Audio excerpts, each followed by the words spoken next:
to you. Marfoogle News, I'm gonna bring it to you. Marfoogle News, I'm gonna bring it to you. All right, what is going on, guys? It is Adam and Marf, and today's show is going to be packed. We have a ton for you. In fact, 44 stories here going over in a very short amount of time. So stick around. Don't miss a thing. We'll be right back right after this.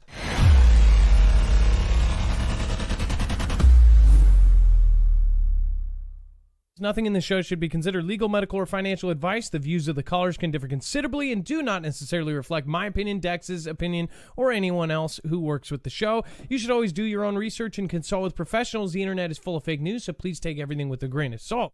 If you have not already, it helps us out if you end up going through any of our affiliates, and it helps you out if you end up protecting yourself against cybercrime.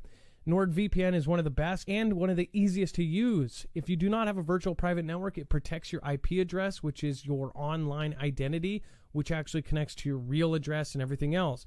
It also connects to you. If you know anything about how they are data logging and basically getting your profiles down, you can prevent that by having a VPN. Nord is, again, one of the easiest. Download it. It's like an on switch and off switch. All you have to do. Go to marfooglenews.com/VPN. Not only will you get a giant discount on this, but you will also be helping us. I appreciate your support, and I appreciate everyone that goes through any of our affiliates. Can't say thank you enough. Marfoogle News, I'm gonna bring it to you. Marfoogle News, I'm gonna bring it to you. All right. What is going on? What is happening, folks? It is Adam and Marf, and this is Marfoogle News. Before we get started, just to go over a few things for the new people. Tonight, if you do want to follow along, we make sure to back up every single article, tweet, video, or in this case, today we have a document, which is actually incredibly shocking to some. Again, that will all be linked on our website. Now, when you go to our website, you will see that it is very easy to navigate. It is all done by thumbnail. Now, when you go to, of course, today's thumbnail, October 8th, MFN, what will transpire, this is referencing what is being said. So, again, we'll go over that here in a little bit here. But when you click on that, you will see that we have a bibliography of all of our sources, so you know exactly where those sources came from. In this case, again, all of the articles have all of the sources there. And then, of course, the document at the end, that, of course, is there as well for you to go directly to, I believe, looks like a Canadian governmental or state provincial website. So we're going to talk about what is happening there. Some people believe that they are doing some sort of exercise, some sort of big thing in Canada, and the reason why it matters is it's very similar to the stuff that we've been doing here in the U.S. And a lot of countries with everything else that's going on right now. A lot of things are popping off. Australia, the U.S. have now teamed up. There are many movements in process right now, and we have proof of that.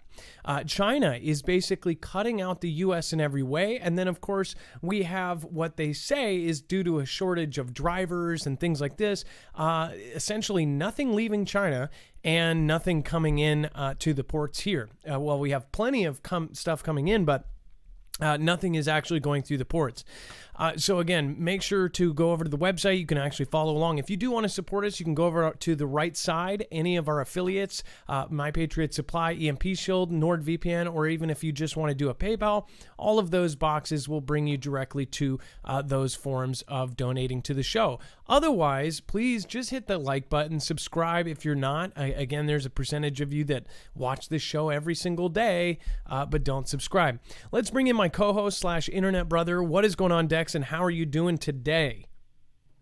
Well, hello, Adam, and hello, Foogle fam. I'm doing just fine. So, again, we had a mod show planned yesterday that did not go over for a few reasons. We were missing 5 of the really important mods as far as, mods that have been here forever. That was kind of the point of it. But also we had a lot of technical issues. It's really a pain in the butt. I even talked to a couple people who, we consider experts on Streamlabs and OBS. And it looks like Zoom and Streamlabs have separated over the last year. We used to do interviews with, professional people like Clint Ober and Muriel Hemingway with Streamlabs, but now it looks like it's not compatible with Zoom. basically people say to do a display capture. That's not professional, not being able to switch between things. So again, if you know a way to do a window capture on a PC with Streamlabs, let me know. Email me, because I would love to know what this magic trick is. It just shows up black. It won't show up the main page. So let's get right into the news. Thank you, everybody, for popping in. Fry1 Goat says, tomorrow, Ohio has a drill calling aerospace defense test. They say increased military in the sky, central Ohio. I would keep your eyes open, especially in Ohio. They've got a lot of things that have happened over the last year. We've talked about that. And then, of course, Carl Tulmaki, thank you for subscribing. Sub Driver 03. And then Owyzal, thank you for coming in before the show even started and doing a super chat. Thank you. And then, of course, it is Pandora Papers' biggest ever leak of offshore data exposes financial secrets of the rich and powerful. It says here that, of course, the secret deals and hidden assets of some of the world's most richest and most powerful people have been revealed in the biggest trove of leaked offshore data in history. It says, branded the Pandora paper, the cache includes 11.9 million files from companies hired by wealthy clients to create offshore structures and trust in tax havens such as Panama, Dubai, Monaco, Switzerland, and the Cayman Islands. They expose the secret offshore affairs, of course, of the 35 world leaders, including current and former presidents, prime ministers, and, of course, heads of state. It says they also shine a light on the secret finances of more than 300 other public officials, such as government ministers, judges, mayors, and military generals in more than 90 countries. So I want to put something out here that, again, I was kind of talking, just briefly messaging Jacob Israel about this. If anyone has ever seen the show Colony on Netflix, it goes over kind of a future where all of the country is divided into blocks and they have hosts. And I don't want to ruin too much, but pretty much from the first episode, you know that it's some sort of alien thing. As it gets farther along, you believe it's more like it's AI or advanced AI that is actually turning the United States into these blocks or kind of camps, I guess you would say. And DHS, Department of Homeland Security, is actually considered the red hats in that. A lot of symbology in that whole entire show. But in that show, they actually kind of go over the idea of AI taking over, or it was highly advanced.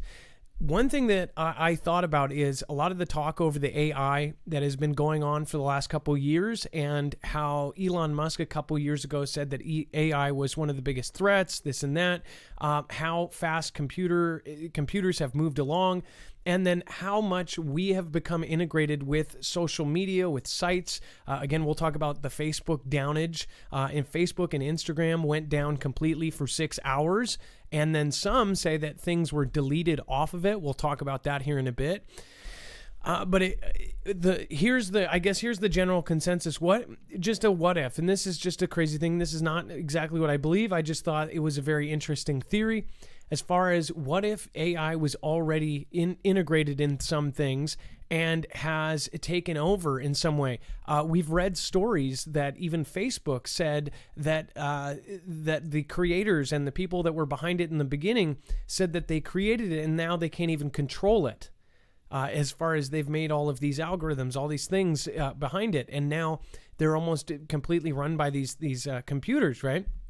And I thought, wouldn't it be a trip if all of this, if somehow somebody created a computer that was controlling things in other ways, as far as our social media and everything else? What if it was actually an AI that was doing all these things that it believes would be good for Earth or for humanity, but it wouldn't exactly match up with what what was going on already on the planet?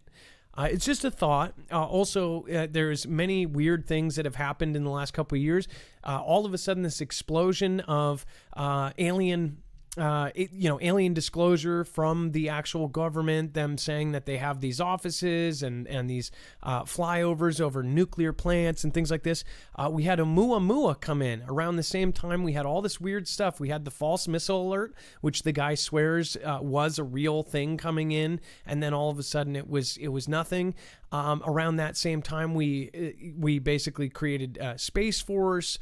We decided to go to Mars. We decided to put stuff on the moon. Every country said, now we're doing space again, and we're doing it hardcore. And everybody had deadlines like, we're by 2025, we're going to be here. We're going to do this. We're going to do that. We're going to go to the moon. We got to do this. On Colony, by the way, the factory that everybody is threatened with punishment is a factory with some sort of nuclear kind of stuff on the moon. And in that show, I just thought, man, this is so weird, because before even watching the show, people like Jacob Israel and myself talked about stuff like this and how much symbology is in stuff around us. Really freaking weird stuff. As far as Oumuamua was extremely strange. Even Harvard professors were risking their entire reputation saying that might have been some sort of alien spaceship, and that if you look at the trajectory, it actually came by, slowed down, went by Earth, and then sped up out of the universe. And it was our first interstellar visitor. What if it dropped something off? That's just a crazy theory, and I'm not saying that's what I believe. But I do have a weird feeling about how stuff has gone ever since then. All this stuff is changing. What if, as far as, things have kind of correlated with the Matrix and all sorts of weird things. And I would just like people to keep open-minded.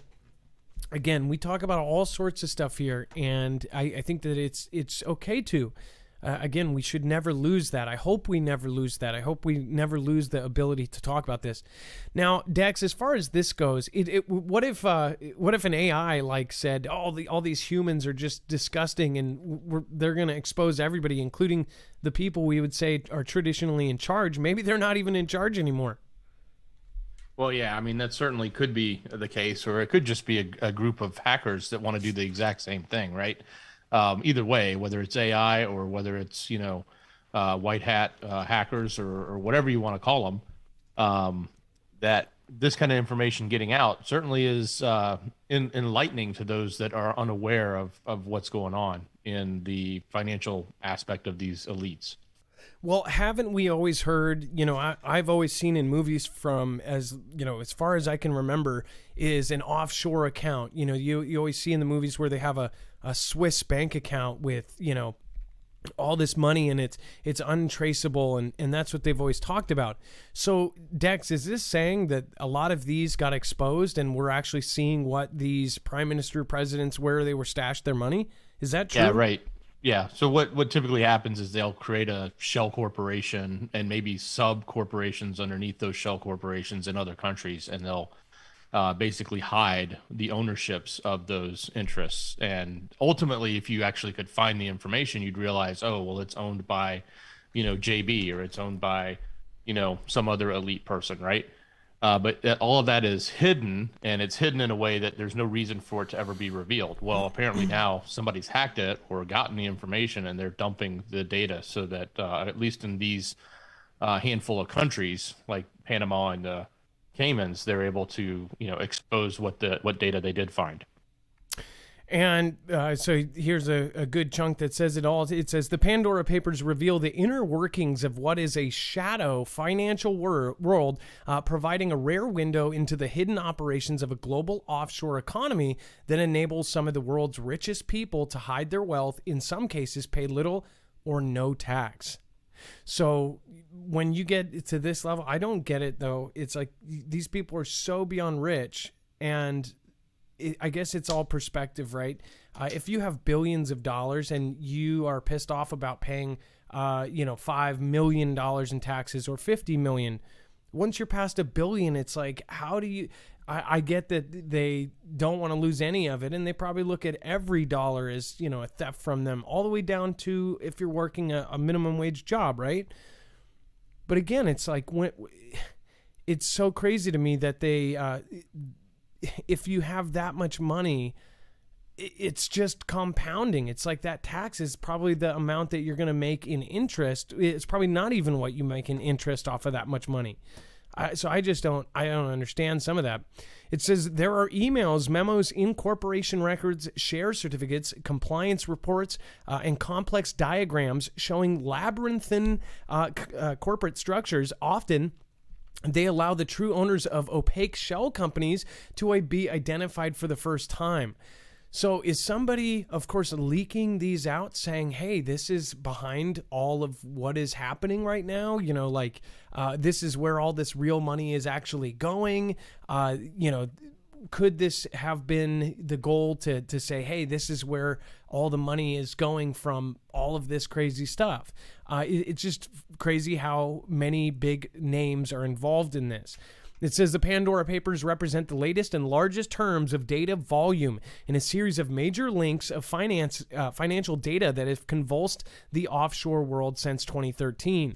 Setting up or benefiting from offshore entities is not in itself illegal, but in some cases people may have had legitimate reasons, such as security, for doing so. But the secrecy offered by tax havens has at times proven attractive to tax evaders, fraudsters, and money launderers, some of whom are exposed in the files.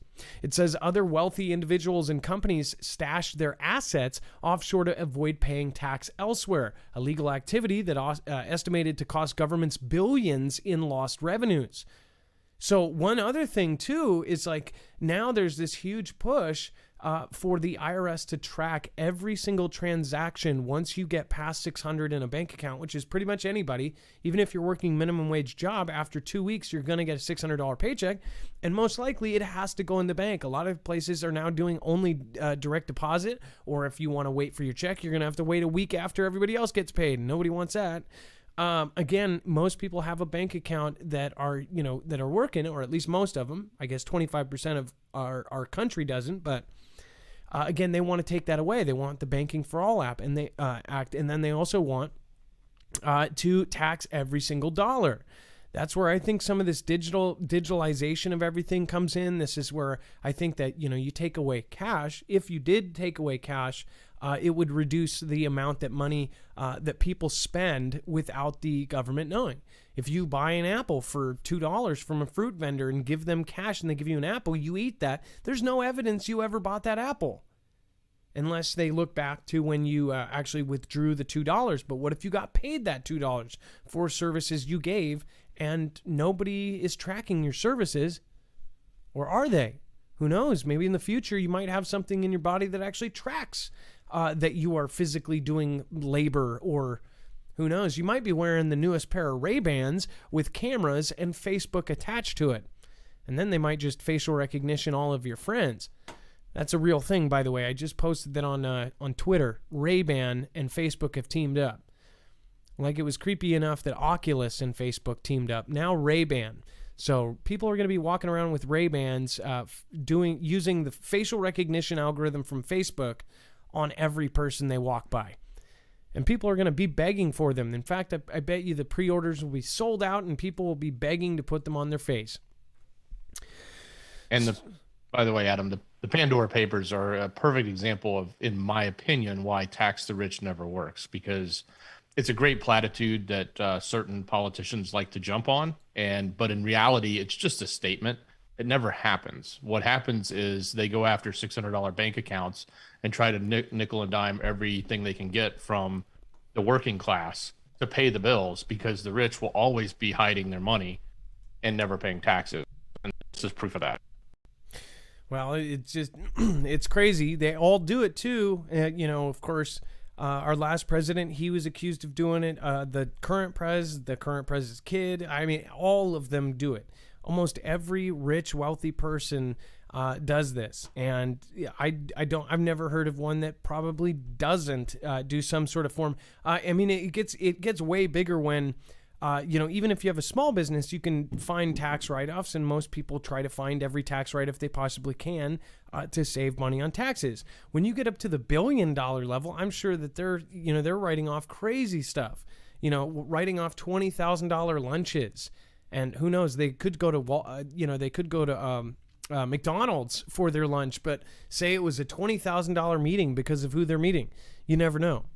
Now, we had an article on shrinkflation. It is on the website. It didn't load properly, but this picture kind of says it all.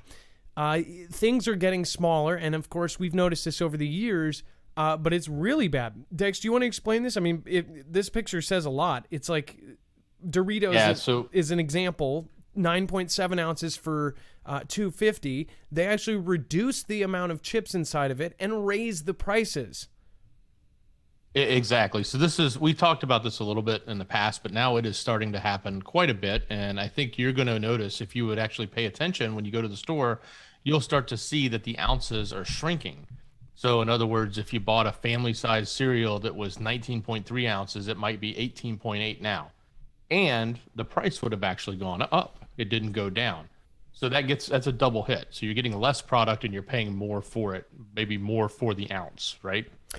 Yep. So this is happening everywhere right now. So I've taught my 15-year-old daughter, and she was amazed to see that all of the tags at the grocery store actually show the price per unit, the price per sheet. So I used it as an example with toilet paper. You can get the cheaper toilet paper, or you can get the better one. We usually try to look for the better, softer one, but also has the best prices per sheet. It will show you down at the bottom. And through doing that, though, one thing that, she noticed and everybody notices is that some things are way overpriced for less, even though the package looks bigger. It will look like a bigger package, but of course it's actually, you're getting a crap load less. You're talking about they have huge boxes for tiny little things.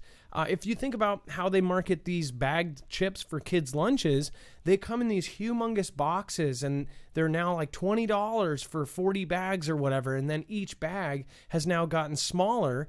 The box has stayed the same, so you think you're getting this big, great family deal, ultra deal, but when you actually look at the price per unit, if you get like 2 or 3 big bags, you're getting as much as in that whole freaking thing for like half of the price. So it's all, it's marketing, but this is also called shrinkflation. So we're losing money and we're losing product, and it's going faster and faster and faster. Okie Drummer Guy 89 says people want to be slaves. Let them get purged. Well, again, that's pretty crazy. And then Andy Burnham says, was the message I left false? I don't know if you're talking about, did you leave a voice message? Did you leave a DM? Did you leave a super chat? I don't know. I don't know the backstory on that. Ralph Leah, thank you so much. I appreciate your support, and thank you. And then over on D-Live, thank you. Happy Camper 42 says, hello, Foogle fam. And then we've got 1122 Divine 1122 says, you're amazing, love of light, everyone. Brown Dirt Town Girl, is that Dirt Cowgirl? That's awesome. Brown Dirt Cowgirl, thank you for following. Roni Up, thank you for the lemon. Angela 1609, Kid Jasper 1 on B, Greifley, Sparky just followed. Thank you so much, and everybody that has popped in. Pam Beth, the Naughty Gypsy, Maui Racing Realtor, Venus L, 1 Bloons, thank you, and then Jaybird 42. Thank you for your massive support over there. Thank you guys for popping in, and then Meat Puppo 007. And, of course, Lynn68. Thank you. William Shatner will fly to space aboard the Blue Origin rocket. So, of course, Captain Kirk going to space. It says that Captain Kirk is rocketing into space next week, boldly going where no other sci-fi actors have gone. Jeff Bezos' space travel company, Blue Origin, announced Monday that Star Trek actor William Shatner will blast off from West Texas on October 12th. It says, yes, it's true. I'm going to be a rocket man, the 90-year-old tweeted. Says he added, it's never too late to experience new things. Now, one thing that I don't get about this, Dex, is how does somebody who's 90 years old, no matter how good of a shape he is in, how do they take these G-forces, and how are they sending normal people? They used to tell us that, it took somebody who was physically fit and they had to do months of training, and now they're just like putting 10 G's on a 90-year-old. How does that work? Well, that's interesting because I don't know. I'm assuming he has to go through some basic training to deal with, getting acclimated to the G-forces. So maybe he's in really good shape. I don't know. He has aged well. You have to admit, he's a spunky old dude. I cannot believe that William Shatner is 90 years old. That is really amazing. I mean, Dex, he was probably your age in the 60s, right? I mean, he was probably in his early, late 30s in the 60s. So, Thank you for that compliment. yeah, I was going to say something else. No, when he did Star Trek, he was probably in his late 20s or early. No, I don't know. The 60s to 20, that's 80 years old. So no, he was probably, gosh, he must have been really young then. He must have been like 20 something. Huh. I wonder how old he was when he started Star Trek. I know he was a strapping young guy, but look at him. He's just such a cute old guy. And then Russian film crew blasts off to make first movie in space. It says a Russian actor and a film director rocketed into space Tuesday on a mission to make the world's first movie in orbit. It says actor Yulia Persilid and director Kilm Shapenko blasted off for the International Space Station in a Russian Suez spacecraft together with cosmonaut Anton Shkolobrov and a veteran of 3 space missions. Their Suez MS-19 lifted off as scheduled at 1:55 p.m. from the Russian space launch facility in Baikonur, Kazakhstan, and successfully reached the designated orbit. So I also I saw a pretty funny comparison that so we launch our rockets from Florida, and some people said that Russia's Kazakhstan is like Russia's Florida, like Kazakhstan man is what they've jokingly called the people with wife beater catching alligators. So I am sure it's like a bear instead of an alligator, but I thought that was kind of funny. And then Persilid and Klemenko are to film segments of a new movie titled Challenge, in which a surgeon played by Persilid rushes to space station to save a crew member who suffers a heart condition. After 12 days on the space outpost, they are set to return to Earth with another Russian cosmonaut. Now that you think about it, if there really has been people up there for however many decades now, or however many years, why has something like that not happened? Have they sent a doctor up there, or do they always have somebody who's qualified as a doctor up there? Or, what happens? Has anybody ever died up there? Just curious. If anybody knows, put it in the comments down below. James Fox, thank you for your support. I appreciate that. What do you guys think about this? Do you think now with where CGI is, they could easily fake this? So I'm sure that this isn't going to convince anybody of the reality of it. Now, look at that. People have picked these photos apart as far as like things that don't match up, or like somebody's hair is floating and then somebody's not. But again, you can be a judge for yourself. I shouldn't have to tell you guys. So what makes this show possible is of course, our affiliates.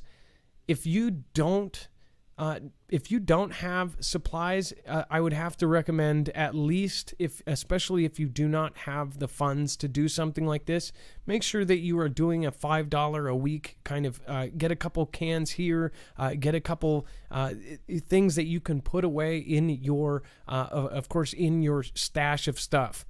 We shouldn't have to tell you this. You can look out your window and understand why people need to have food, water, of course, emergency gear like emergency radios, of course, having connections with your family, possibly having walkie-talkies, having medical supplies, having extra antibiotics, having extra all sorts of things, water purification tablets. If we don't have any power, do you have emergency blankets? If we have a disaster during winter, I just tweeted out, again, with what we're going to be talking about at the end of the show, people understand, do you have a generator? Do you have a way to get through that? If your power goes out, everyone is dependent on that for heat.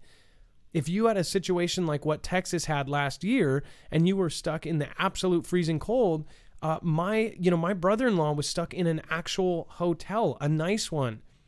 And they said because their power and their water got turned off, they legally could not let them stay.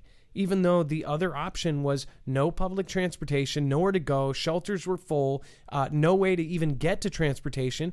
One of the Foogle fam members ended up driving in their personal truck, 4-wheel drive, an hour and a half, and picking up my brother-in-law in Texas during that storm.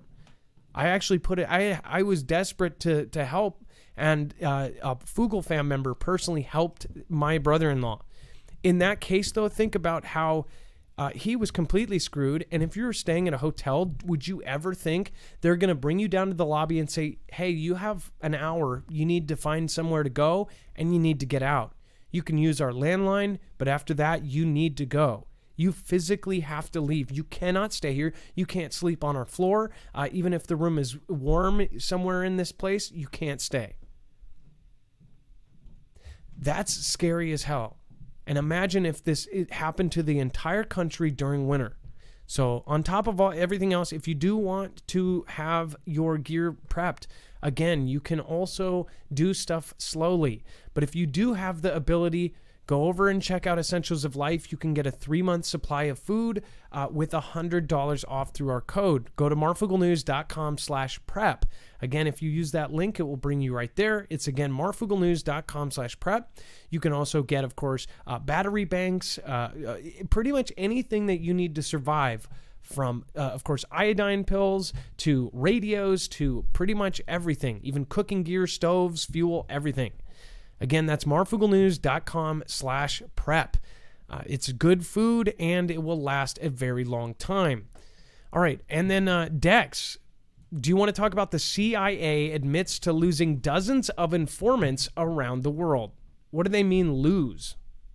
Yeah, so they put out a top secret cable saying that they were losing their informants, and apparently to either disappearing or being taken out at a rate that's not normal. And the thing that comes to my mind, and this is not what's said here, but it seems to me like somebody's got the information, probably via a hack or via some sort of cyber threat, that they, have able to identify these people and are quickly eradicating them.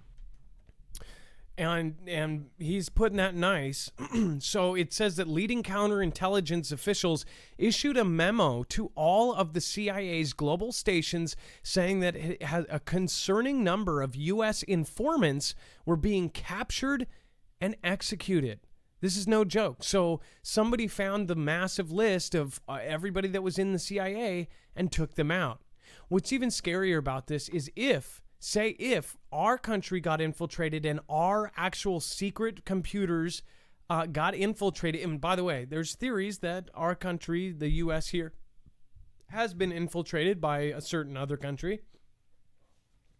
What if they were able to access our computer systems and find the list of all these CIA numbers? I mean, like, members, look at this.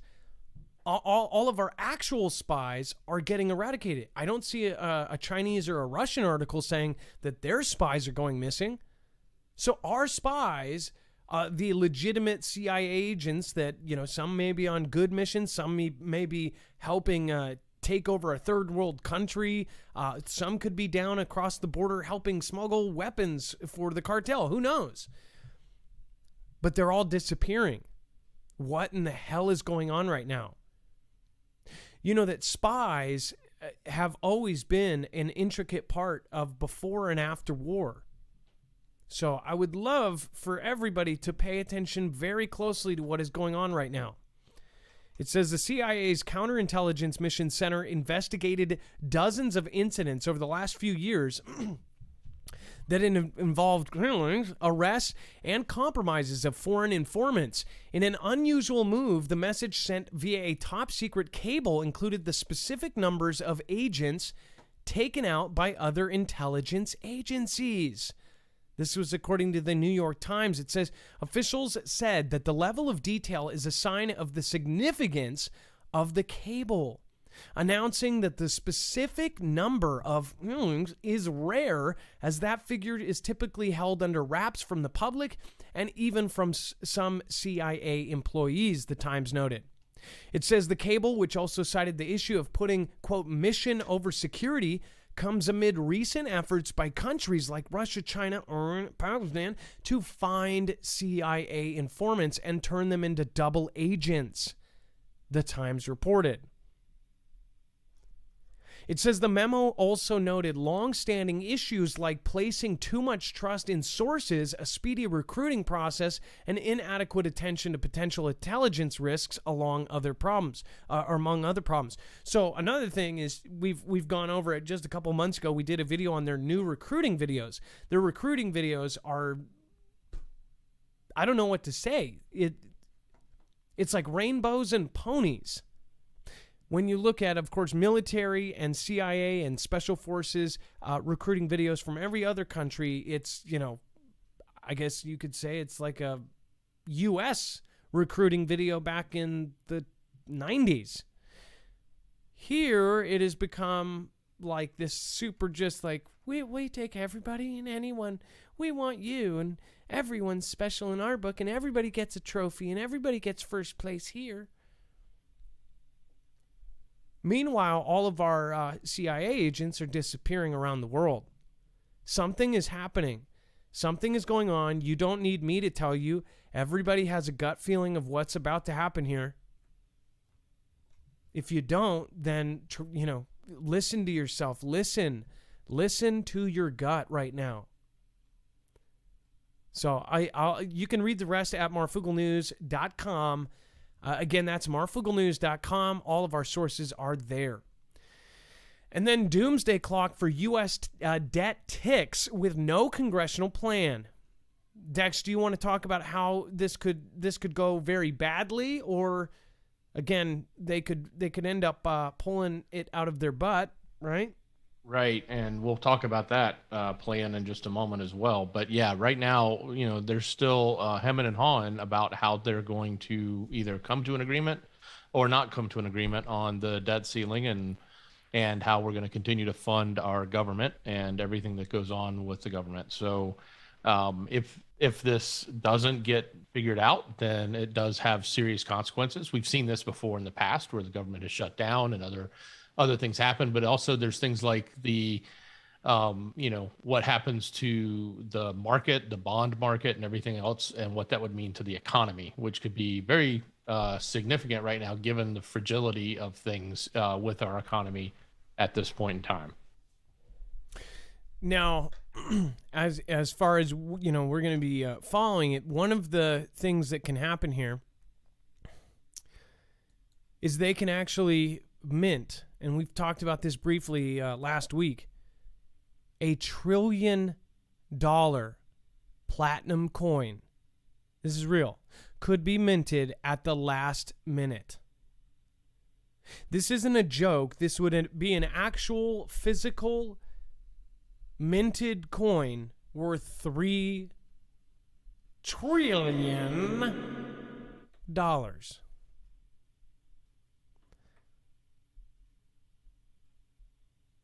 Dex, why is minting a $3 trillion coin, why could that potentially be bad? Well, I mean, it's the same as, printing money, which we've been doing for so long. That's bad. So in this case, you're doing it all in one chunk in one coin. Now, granted, it's not in circulation. Well, it is in circulation in the sense that it's minted and then deposited. But yeah, it is a interesting conundrum, and it's an interesting solution, if you want to call it that, to this problem. But yeah, we had reported that this was an option, and now they're saying they're ready to do it at any moment should they need to. They can do it on a moment's notice, and they could actually mint it, I guess, within hours. This is just it's such a weird and just Jimmy rigged world we're in right now. That's for sure. Do you think would you what if you found that on the sidewalk? I doubt it would ever end up on the sidewalk, but man, what a lucky day you would have. Even better, the day you would have at the bank trying to deposit it. Especially if you're wearing a hoodie and not the nicest clothes. Yeah, I bet my teller wouldn't know what it was. I bet they would profile you. It would profile me. Texas braces for a surge of 60,000 Haitian migrants. State officials are bracing for what could be the largest surge of migrants to ever attempt to enter the country illegally from Mexico, weeks after thousands of Haitians already did so. While border security falls under the federal government's responsibility, the B admins has significantly reined in the Border Patrol and Immigration and Customs Enforcement. This has, did they really say reined in? This writer is just having a field day. I bet he did it. That was a knee slapper for him. If you know why that's not funny, raise your hand. This has resulted in fewer deportations and many people being released into the United States after illegally crossing the border, potentially incentivizing more illegal migration. Overwhelmed Border Patrol agents have been pulled from the border to process people in custody, leaving the border unguarded in many regions. So I don't know if many of you know this, but where they actually pulled the horses. Now, some of you probably saw the narrative that they were above them with a whip. And the color of their skin mattered in this case. It was a white man, which, by the way, 70% of the Border Patrol is Hispanic. So technically, it was it was very low odds that we would have saw a white gentleman with reins, which was probably going to be swung to hit his horse, was like this. And the photographer that actually took the photo that froze it in time even said that it was misconstrued and that's not what was happening. The reason why they're on horses, which a lot of people do not realize, and why it is so insane that a president that actually knows what happened there and knows what the deal is on that part of the border, it's pretty hard not to say, what are you doing? And you're doing this on purpose. That part has no navigable roads. There are no roads for cars to drive in that section. So where that picture was taken, it was a place where there are no roads. They can't bring in their even their dune buggies have such a hard times they can't get their dune buggies to the rivers. So you're talking about even the 4x4s or even the ATVs have a problem, whereas horses can get there. That is a part of the border where a lot of these, and here, this is the thing. People do not realize there are people dying every day. They're telling them, hey, come over, Red Rover. But they don't realize that that's opening it up for people to bring their whole families, to bring children, to deal with 120-degree weather, to die sitting there. It is so, it is one of the most dangerous treks ever. And you're going in places where they can't even take ATVs, where horses can go, but men have a hard time walking. So it's just crazy to me that they, because of a picture of the White House, just say, oh, we're taking all horses away. Why would you do that? That's literally opening up another chunk. So it's not about, this versus that side. It's about common sense. It does not make sense. Mark Dice did a great video, which, again, Mark Dice went out and he actually surveyed people and he said, hey, if somebody comes in, should they be able to vote right away? Should we help them get in there and have them, drop a ballot in? All these people said yes. I guess it's coming from my family, all went through Ellis Island. We have so many diverse people in this audience that their families probably went through Ellis Islands. Some of their families probably went there several times and got turned away. Ellis Island, where the Statue of Liberty is right next to, that island, at first they would only turn away the sick. Then it was they would turn away the prostitutes, or they would turn away the thieves, or they would turn away the criminals. And then it became where you would have to be medically fit and all of this. They did a lot of that. People went on these long, huge treks to come to the United States and went through Ellis Island. There were people from all over the world. At one point, they were actually turning away Chinese. But again, they let so many people through. They went through the legit route. They were asked questions. They did everything else. for the people that are coming in just running over? What happens to the people that even just recently went through the entire process, probably paid thousands and thousands and thousands of dollars to get their spot and earned it the correct way, and then there are people that just run right across and then they get free everything. They get a lot of free stuff. And then when you have laws being passed where they don't even have to show, or they just show the basic stuff that they're given right when they get over here, and then they're able to decide the fate of our next prez. The question was, should we allow them to decide our next prez? Basically, should they be able to put a ballot in? What do you think? I would love to hear your opinion down below. Dex, what do you think? Well, I think that we've seen record number of crossings month over month. So each month sets a new record. We're talking 200,000 now. 200,000 in a month.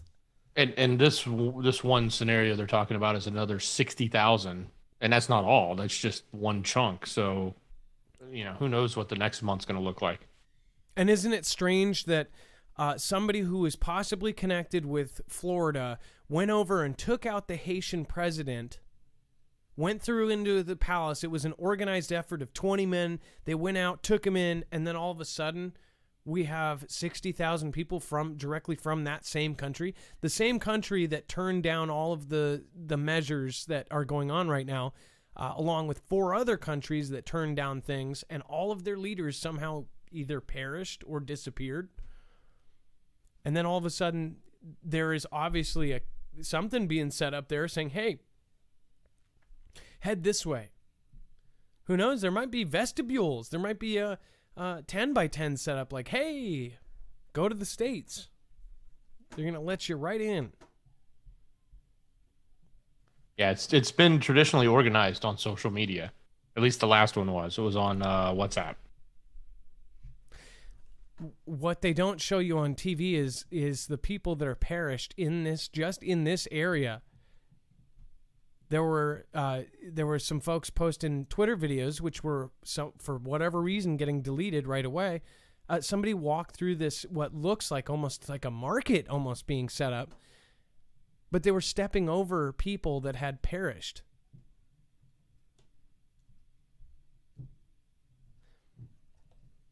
Pretty crazy stuff.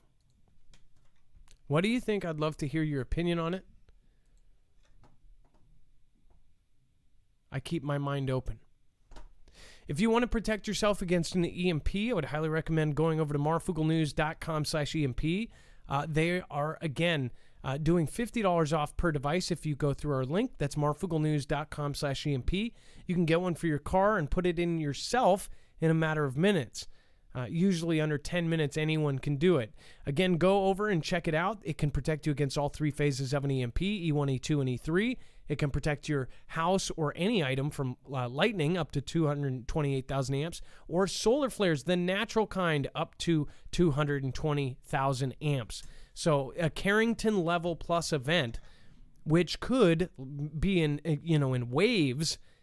It would actually protect your devices, your generator, your house, your RV, your motorcycle, your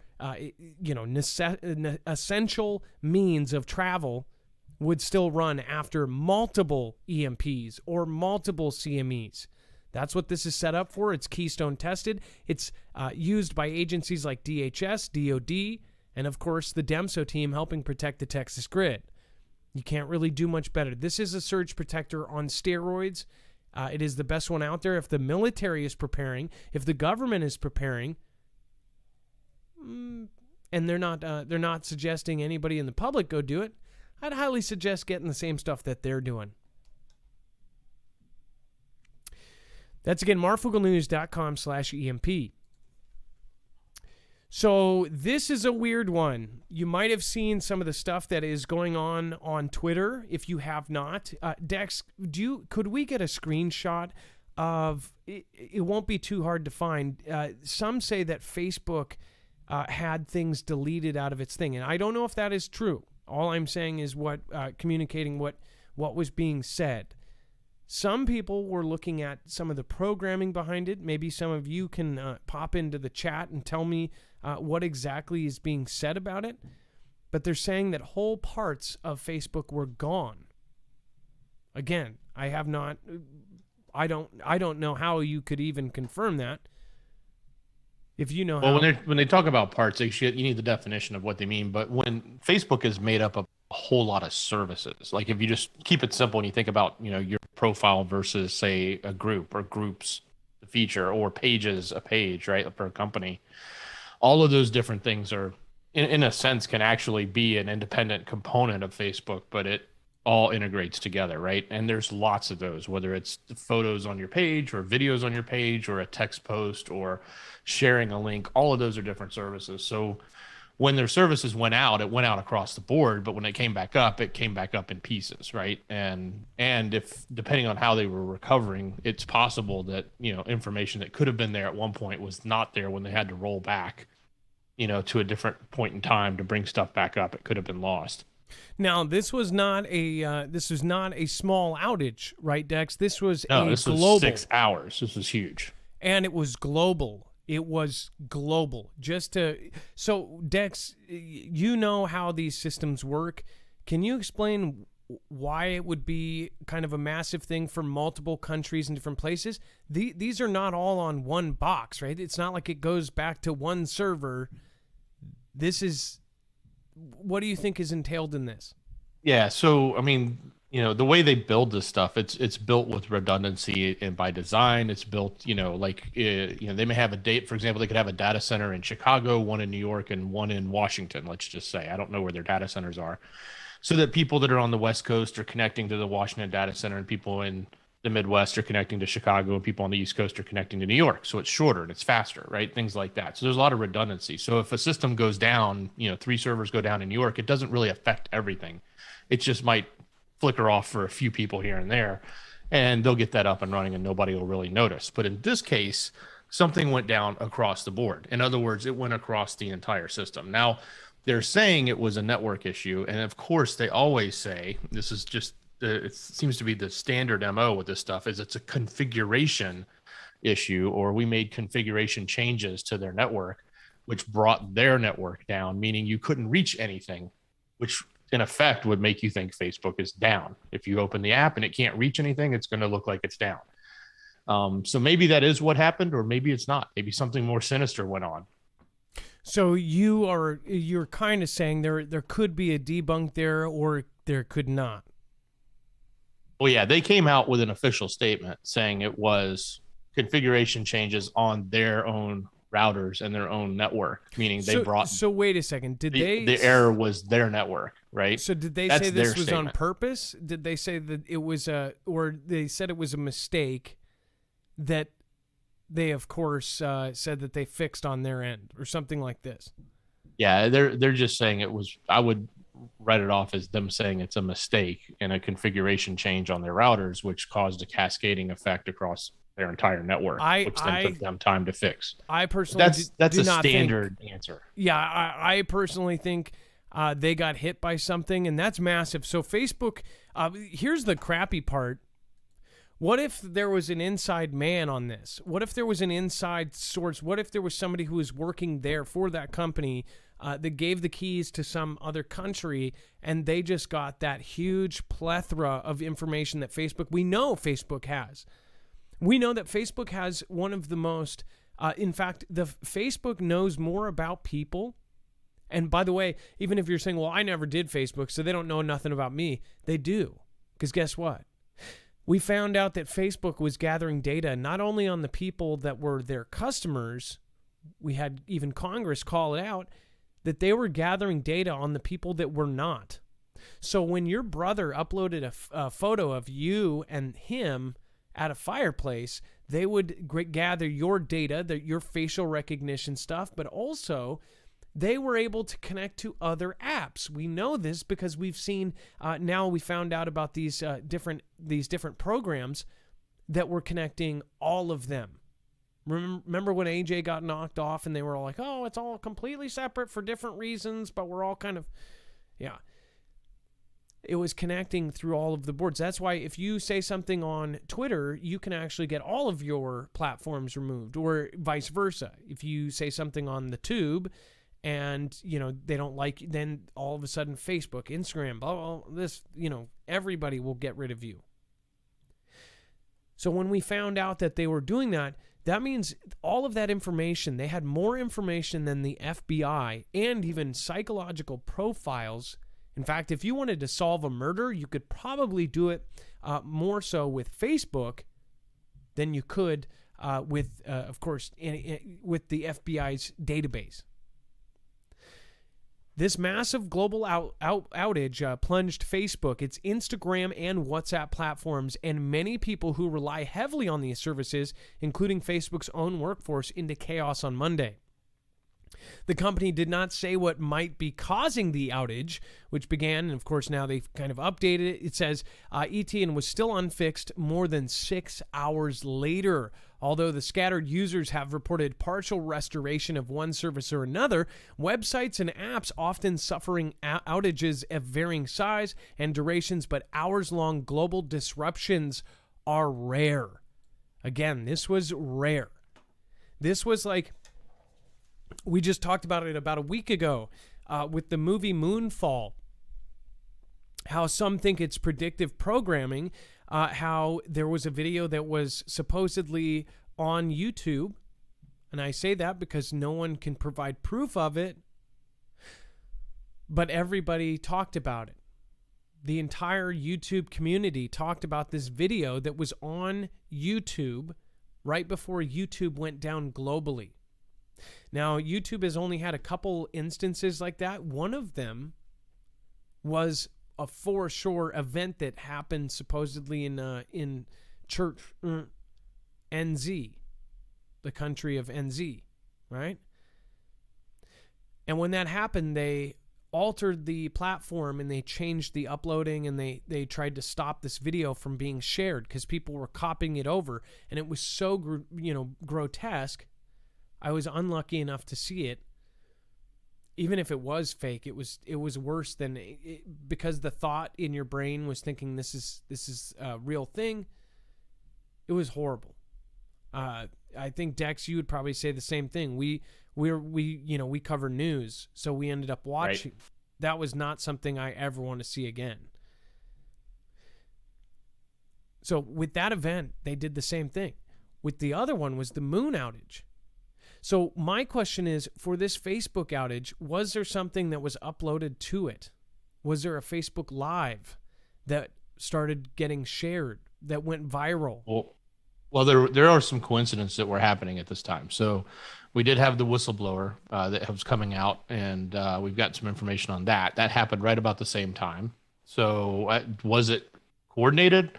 Was it coincidental? Or was it trying to maybe prevent the dissemination of that whistleblower information that was going out on 60 Minutes, I think it was? There was also a cyber attack, and we're not reporting on this yet because it hasn't actually been proven. So we're kind of waiting to see if it's confirmed legit. But somebody said that they have 1.5 billion names and addresses, phone numbers, and usernames of Facebook users, and they put them up for sale at the same time. Unrelated. They didn't say this was because that outage, but it happened at the same time. So all of these interesting things sort of all happened at the same time. So they very well could have been hiding something that happened. Again, a whistleblower, a very important one, popped out at the same time. That would make logical sense. And this is another thing to keep in mind. They make 26 billion, I believe it is, per quarter. So for them to have been down for 6 hours, that's somewhere in the neighborhood of around 72, almost $73 million in loss.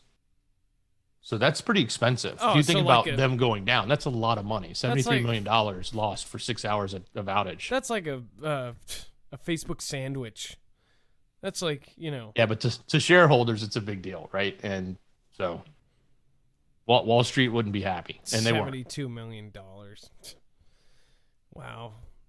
I mean, are they not going to be able to get, an extra shot in their coffee?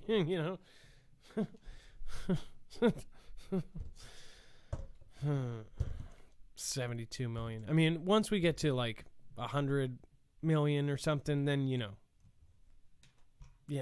then we're talking money. Okay, $72 million. Million. Wah, ha, ah, ah, ah. Actually, that's not that much money. Billion. Wah, ah, ah, ah, ah. Nah, it's still not that much. Trillion. Wah, ha, ha, ha, ha. Dollar coin. All right, that's good. That's better. What do you think? Tell me down below. After Facebook, big tech outages may be the doomsday scenario in a future conflict analysis. It says the impressive trajectory of the internet age and social media's dominance of how we get our information was put on display Monday night when Facebook and its companies, Instagram and WhatsApp, crashed worldwide. Large swaths of the world rely on these platforms and services, which are largely unregulated by governments, to do everything: send messages, make calls, receive information, and coordinate meetings in daily life. I do want to make a point that I know people that purely do not have a cell phone. They cannot afford a cell phone. When they run out of their Obama phone minutes, they depend on Facebook as their main communication. One of my friends who is pregnant right now, she actually depends on Facebook for all of her communication. She's basically broke and has been left to take care of the kid by herself. Horrible thing, right? She's just literally in a crap position. She has to use Facebook for every single communication. So one thing I want to say is, why isn't this, considered a, what word am I looking for? Not a platform, but like more of a, like the phone company, right? We have everything. We have infrastructure, right? It's infrastructure. So when this goes down, it's a huge deal. It says this is not just a small part of people's lives in the modern age. The age of the internet has rapidly shifted power into the hands of a few large tech giants that operate as monopolies of the planes of hosting, distribution, and dissemination of information. However, they also control other networks that increasingly serve as stand-ins for phone networks. When the internet age began in the 1990s, it provided a radical new way for people to access information. Before that, there was only television and radio. The nature of that net, interactive in ways the others two weren't, it says, meant that it could rapidly begin to inhabit a multiplicity of places in people's lives that hitherto were not thought possible. It says soon after, the internet provided an alternate way to watch television, streaming sites, and YouTube. This quickly became true for radio and other mediums. News went online, battering major legacy media and challenging its survival. Product sales, shopping, everything moved online, as did the creations of portals for people to chat, message, and communicate, and to create virtual versions of themselves. The most recent revolution has been the binding of these various elements under the power of big tech companies like FB. What this means is that, the internet age of the late 1990s and early 2000s was a unique free-for-all Wild West. The new age reflects more of an era of a robber barons of the U.S. in the late 19th century. And actually, that's how who was that? Senator...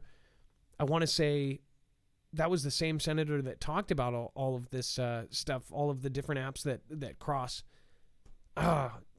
Josh, what is his name? Josh? Hawley? What was the one you just said? Hawley, Howley, I believe. Hawley, Josh Hawley. Is that the one you're thinking of? I think so. Yeah, Hawley or Haller. Whatever his name is, anybody that's seen that clip will never forget it. It says he compared them to the robber barons of the U.S. in the late 19th century, the monopolies and trust that came to dominate the industry through horizontal and vertical integration. Big tech are so large, they have gobbled up swaths of the internet and control the way in which most information and communications flow. It says an outage like the one that occurred on Monday is not unprecedented. Various large tech sites have crashed in the past, usually for a short time. There's also been an increase of cyber incidents over the last few years, including cyber attacks that have targeted critical infrastructure, which some are calling, FB. It says whether in Israel, the U.S., or other places. We, of course, had the pipeline knocked out for a matter of days, of course, screwing up, the entire upper East Coast gas. They couldn't even get gas out. It says the question should be asked increasingly by governments is how they can replicate or maintain communications of major internet systems in case of an outage among major companies that are too big to fail.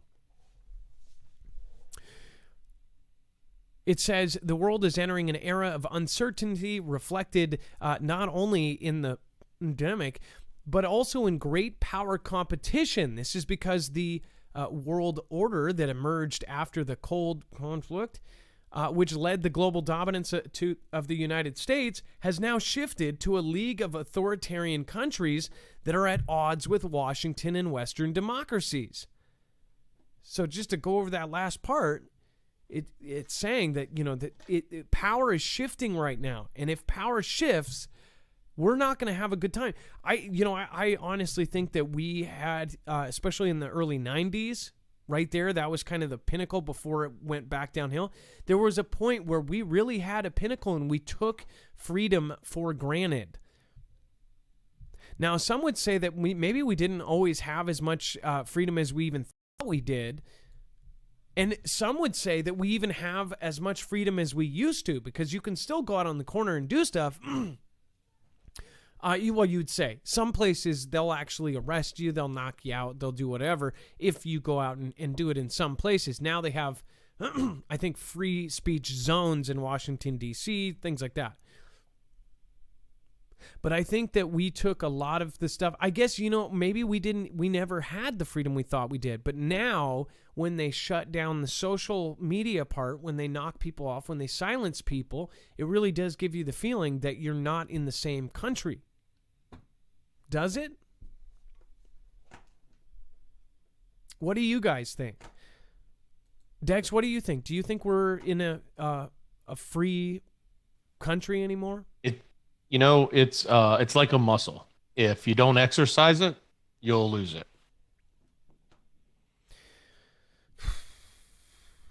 Oh my goodness. Dex, look at what Cynthia Lynn just did. The Merck Red Pills, aka Ivermectin, patient time. Love to the Foogle fam and heads on a swivel. Cynthia Lynn, what you just said is a cardinal sin. No, I'm just kidding. Literally, I could not believe what's-his-face got knocked off for that. I just could not believe that.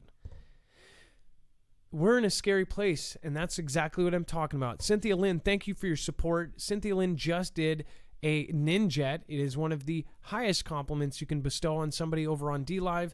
You will most likely be the leader for tonight. So thank you, Cynthia Lynn. Again, thank you for your support of the channel. Thank you for those that go above and beyond. I would ask another person who's done one this week or last week, Gone Girl 777. A lot of people were praying for her. She was in the hospital. Again, I know that she's doing a little bit better now. Also, Revolutionary Mama. She is not somebody who pops in too much anymore, but I saw on Instagram that she got in a car accident and she was pregnant. She's big and pregnant.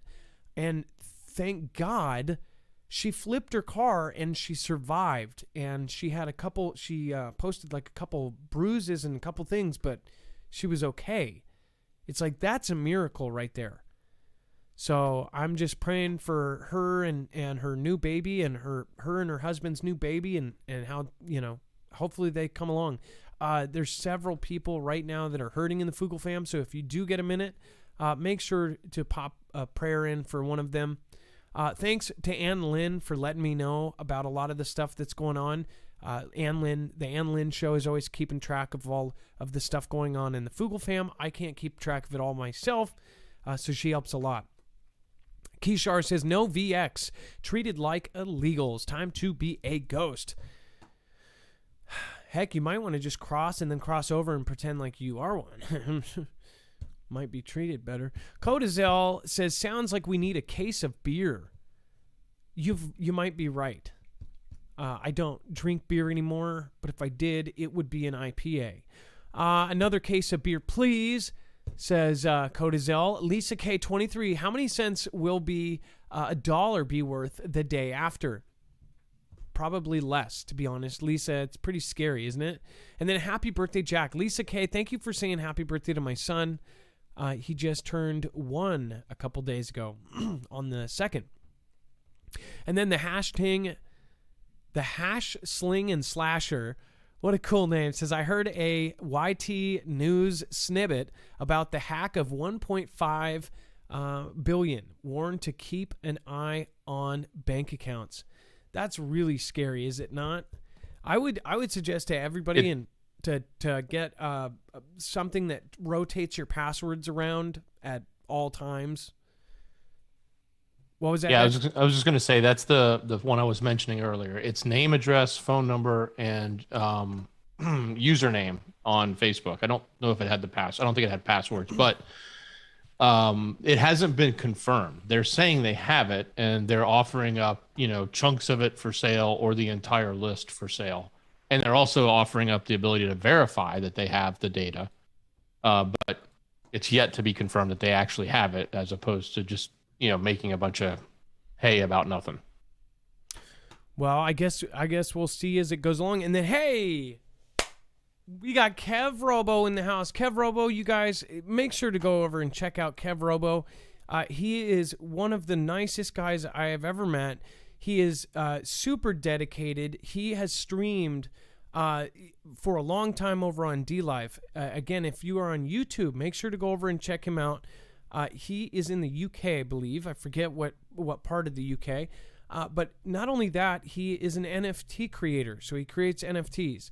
So if you have been on a kick of getting NFTs, make sure to go over and support my boy Kev Robo. He is so nice. He never puts anybody down. He's always standing up for people. He's always working super hard, and he's trying to get his stuff up. I don't know if you did YouTube and stuff other than that too, but I think, you should be doing everything.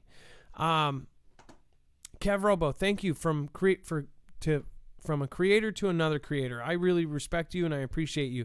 Major Lee, thank you so much. Susie P, Chewy Weather, and Angela 1609. Everybody that has supported tonight, appreciate you.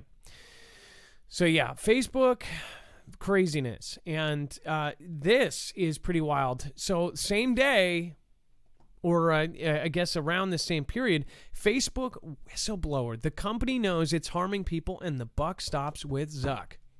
It says that FB whistleblower Francis Hogan told a Senate panel Tuesday that Congress must intervene to solve the crisis created by her former employer's products.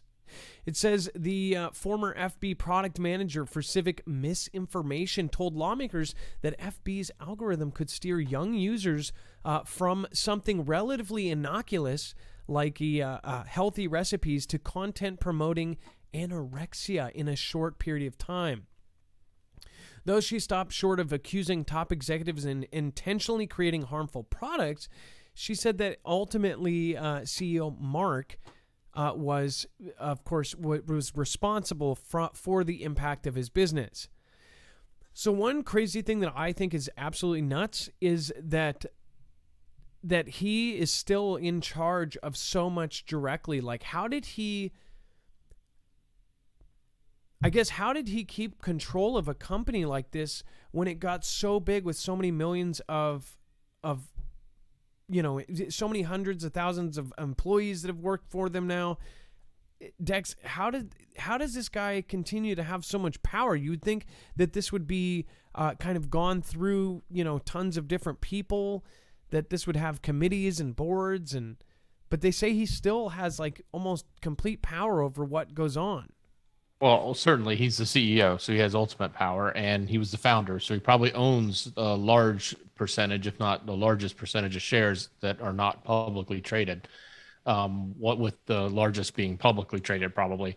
But ultimately he got where he got because he was able to manage the company and probably hire people like Sheryl Sandberg and others that were, very significant and able to help him grow it, right? No different than, say, Jeff Bezos or Bill Gates or, others that have done the same thing. So get this, though. The same day that this comes out, she says this, she says all this stuff and says that they had something going on there. It says that she told the news program that she copied tens of thousands of pages of internal research that she took with her when she left FB in May. And then all of a sudden things are missing. I think it is kind of weird that it goes down for 6 hours. Were they cleaning out their skeletons? Were they going... Was this like emergency mode? Like, hey, get rid of this. This might back up what she's saying. This could get us in trouble. We need to delete these whole parts. We need to delete these algorithm parts in it.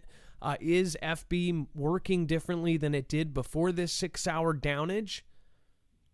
I don't know. Yeah, I think that's a huge coincidence that a literal whistleblower from their company that took things and is accusing them of doing something wrong, and then 6 hours, all of their platforms go down globally. Yeah, and I think the timing was she revealed her identity because she was working with, it was a Wall Street Journal who was releasing a lot of information. And then I want to say it was Sunday night was the 60 Minutes interview where she actually revealed who she was. And that was, I don't know if it was the exact same time, but that's probably closest to when the outage happened, right? And then Tuesday is the congressional hearing that we're talking about here. So these quotes are really crazy. It says, in her prepared remarks, Haugen said that she believes she did the right thing in coming forward, but is aware that FB could use its immense resources to, quote, destroy her. It says, quote, I came forward because I recognized a frightening truth. Almost no one outside of FB knows what happens inside FB. So FB is like, it's like Las Vegas, right? What happens in Facebook stays in Facebook. Every time you go through the security door, you're signing an NDA. Every time. Is it? I actually wouldn't doubt that. I can tell you that. I've been there. I know. So visitors, everybody signs an NDA. Yeah, when you check in through their system to visit, somebody there to have a business meeting, everybody going through there is signing an NDA. Every time. Every visit. That is absolutely insane. It says FB has accused the Journal of cherry-picking data, emphasizing that research showed that a majority of users surveyed in several cases found positive effects of using its products, even when a small percentage felt it made negative feelings worse. So it's all about the buck. It says paying for its profits with our safety, including the safety of our children, according to her written remarks. And then all of a sudden it goes down for 6 hours randomly. This was her, and she is an excellent high-fiver. In other news, the number of the day is 5.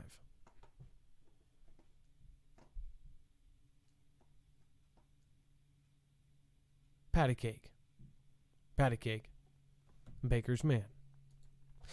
Russia test fires submarine-launched hypersonic Tazirkin missile for the first time. This is another one. It says Russia said on Monday it had successfully test-launched a Tazirkin hypersonic cruise missile from a submarine for the first time, a weapon President Vlad has lauded as part of a new generation of unrivaled arms systems. The Defense Ministry, of course, said that tested firing the Tazirkin missile from a warship in July, said that the Severodinsk submarine had fired the missile while deployed in the Barents Sea and had hit its chosen target. It says low-quality video footage released by the ministry showed the missile shooting upwards from a submarine, its glare lighting up the night sky and illuminating the water's surface. It says the test firing of the Tazirkin missile from a nuclear submarine was deemed successful. When asked why the video was so low quality, they said, all we could find is Bob's old Nokia. I might have added that last part. And I don't know why his name is Bob. It's more like Vlad. Well, this explains a lot, though, Adam. This explains very much why we're investing even more so recently with mapping out where all of the Russian subs are in the Atlantic. Because if these are armed with hypersonics and they're sitting really close to our shoreline, that's cutting out a lot of time. There's no defense against that. Because remember, now they have said that it's super concerning that they are as silent as ours, if not on par with ours. That they have new technology that makes them almost so silent that they can get in. They have shown that they can get into. They went into our Puget Sound on the West Coast. They went right up to Seattle. They popped up and they did a video of themselves with Seattle in the background and said nobody noticed. They were able to sneak past all of our defenses and go right into the Puget Sound of Seattle and Seattle's on an inlet very far in. It's not just straight up on the coast. You have to actually go into this huge kind of, Puget Sound. They were able to get in, pop up, and they even made fun of it, right? If they did that with this, there's no way that any technology that we currently have would be able to stop that. Laser, space, whatever. Hypersonic is incredibly fast.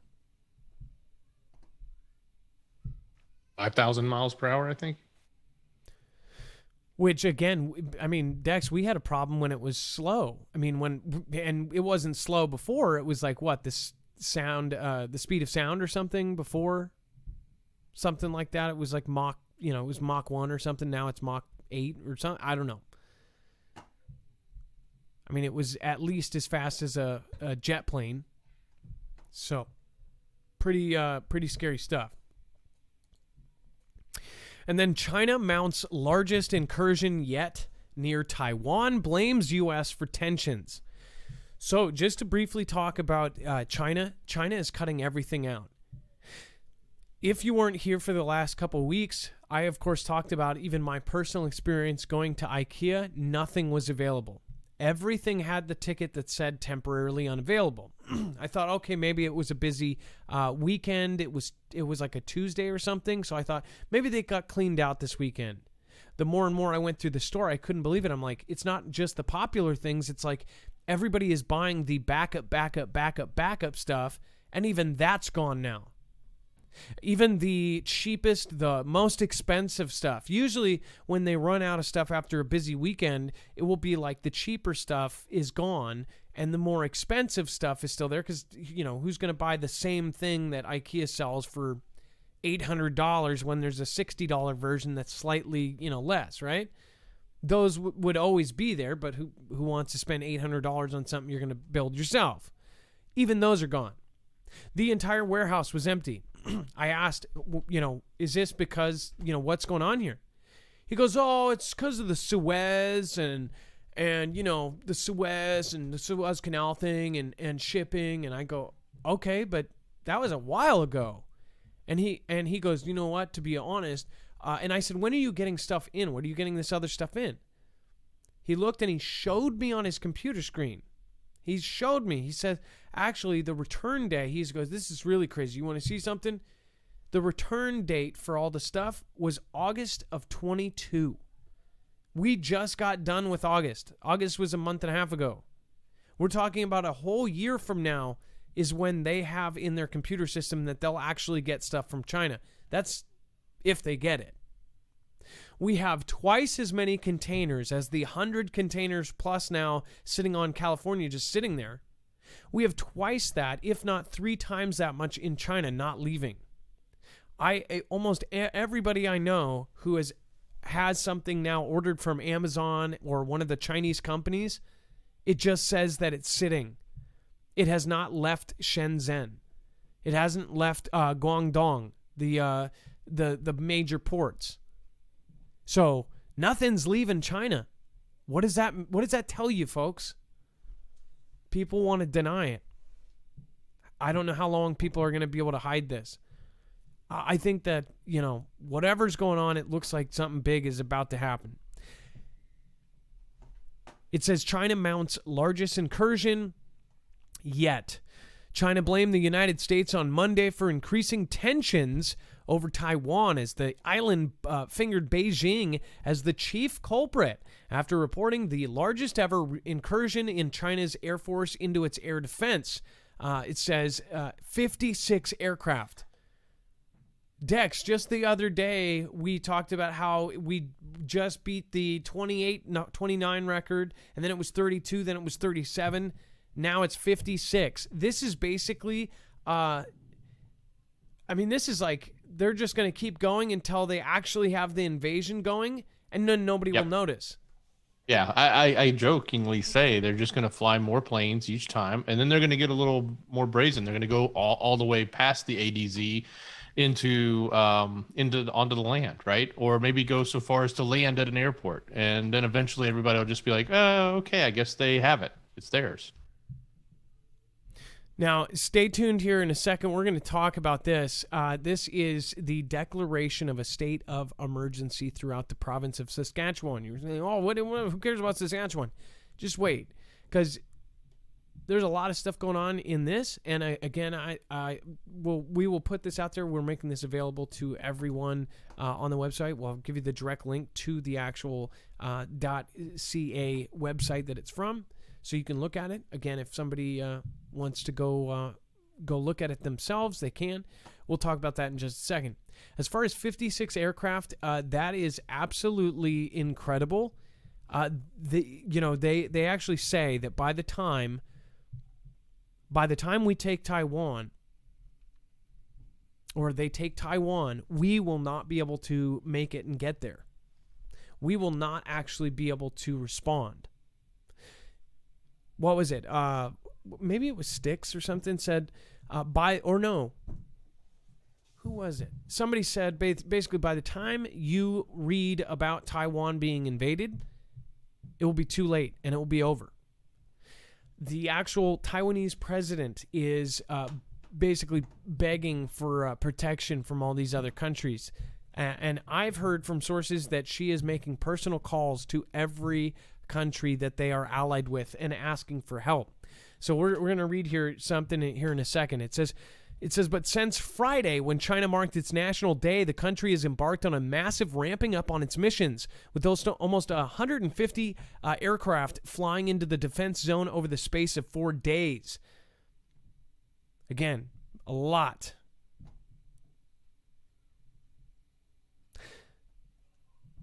That's incredible. They had boomers, they had everything there. And then, of course, we have Taiwan asks Australia for help to prepare for war with China. Straight up, talking to world leaders, it says Taiwan's foreign minister warns his nation is preparing for with China and urges Australia to increase intelligence sharing and security cooperation as Beijing intensifies a campaign of military intimidation. Dozens of aircrafts from the PLA have flown sorties into Taiwan's Air Defense Identification Zone, or ADIZ, since Friday, prompting the self-ruled island to scramble its own military jets. Speaking to the ABC's China Tonight program, Taiwan's Foreign Minister Joseph Wu declared that if the PLA were to launch an actual strike, his democratic state would be ready to repel it. It says the defense of Taiwan is in our own hands, and we are absolutely committed to that. So one thing that we know is that this will be really bloody, because I don't think they of course couldn't stand up to China by themselves. Dex, do you think Taiwan could stand up to the force of China, having now the largest navy, possibly the largest Air Force, if not soon? No, I don't think so. Not alone. I think they could start it. I don't know that they would, they would be able to withstand the continuous, incursion of people, because there's just so many that are, the military of China is so much larger. Does Taiwan even have tech like China or like anyone? Taiwan's not, Taiwan has some of our technology, but do they even have, they don't have stuff in space. They don't have, or they might have a satellite or two or something, but do you think that they would even have, if nobody else stepped in, I mean, it would just be Taiwan, China. Right. And you have to be careful too. If you give them too much tech and China takes it over, you're giving the tech to China, right? So that's sort of been the balancing act is, yeah, we want to protect you and we want to sell you what you need, but at the same time we want to be careful about what we do sell you, knowing, just same thing with Hong Kong, right? Like whatever was there is now China. What do you guys think? Let me know in the comments down below. Kishara says shortages are worse than WW2 ration stamps next. Ration stamps next. It does seem like that too. Hash and Sling and Slasher says happy birthday, Jack. Hey, thank you. Appreciate that. DI70, thanks for following. Do you think we're close? Let's go over to the audience. We've got Susan Donahue up in the house. Says Joseph Wu, what's going on? Or saying Joseph Wu. Okay, let's say, wow, there's a ton of viewers tonight. Florentina Guggenheimer. Is that 5,000? We actually usually have around 5,000, if not, total with YouTube and DLive. Usually we're right about there. And I seriously thank you guys for all joining us. Let's see here. Cognitable, thank you so much. Calinator, Jurley, thank you. Island by the Sea. Let's see here. Then we've got John Gorska, Bob Dobbs, Super 8 Roseburg, Alan Johnson is in the house, Paulette Owens, Lucky Blue 89, what is happening? Travis Weaver, Sparky's Run. We've got Talon 1776. We've got Gus Carrezos, Fanny Allen, Teresa Huckabee. Nice to see lots of really awesome names in here. Lisa R. Hall. Man, I am so excited to do the show. So what I'm thinking is when we do have all of the mods show up this week, afterwards we'll go right into Zoom. I did find a jimmied way to do it, but it's not, I just don't understand that. One of the most professional programs can't do something professional. Let's see here. B-Bard, what is happening? Mongol Rex. Looks like B-Bard. Remember, if anybody comes in being negative, some of our most awesome OG Foogle fam are people that came in and trolled, and then people just kept being nice, and then they were like, okay, I was being a jerk. I had something happen at work, or my wife left me, or something happened where they just wanted to take it out on other people. So just remember, when somebody comes in trolling, treat them nicely. Ask them what's actually going on. Hear them out if they have an alternate opinion. Joseph Newhouse, thanks. You don't have to do that, man. Says, hey, I made a video about the new group of ships. You can play it if you want. We could probably play it. We can probably pop it on tomorrow. Ellen Morgan will have you call in or something. Talon, thank you. Alan Hodge says, please do something. Let's see here. Please do something for someone else tomorrow, even if it's just talking to someone. Everybody is going through the same thing. Yes, prayer is something that doesn't hurt. I don't think so either. Nah, trolls should just act like adults. FFFFFF. You'd be surprised. The thing is, Big Burr, people, all of us are trolls at one time. I'm sure all of us have gone to the grocery store and mistreated the checker or something that one day, or at the 7-Eleven or something, or whatever. We've all, or in traffic, and then you realize right after and you feel bad and you just go, I'm sorry. It's not you. It's me. It's this and this and that. We've all had it. Don Sowersby, thank you so much. Appreciate your support tonight. It really does seem like the defense is in their own hands. Now, Dex, the dueling article did not load properly. In fact, I believe you probably still have it. Dueling U.S.-China military drills highlight rising Taiwan risk. Well, yeah. So basically, what's going on here is when the 56 planes went in, immediately, I think that was around Monday. Around the same time, the B administration was, sort of rebuked it, but at the same time, we followed in with allied aircraft carriers doing a training exercise nearby over in the East Philippine Sea. So, yeah, we rolled a bunch of carriers in that area to sort of like show a sign of strength, but to also do our own training very close to that area as well. So, of course, we've talked about how in just the last 6 months, we have had some of the largest and most frequent drills across the planet. And we actually showed you how the U.S. was in 18 different time zones, one of the largest drills they've ever done. China was doing theirs. Russia, India. Again, India has now joined Russia, which Russia is now partners with China. India and China, for some reason, backed up out of the Himalayan mountains.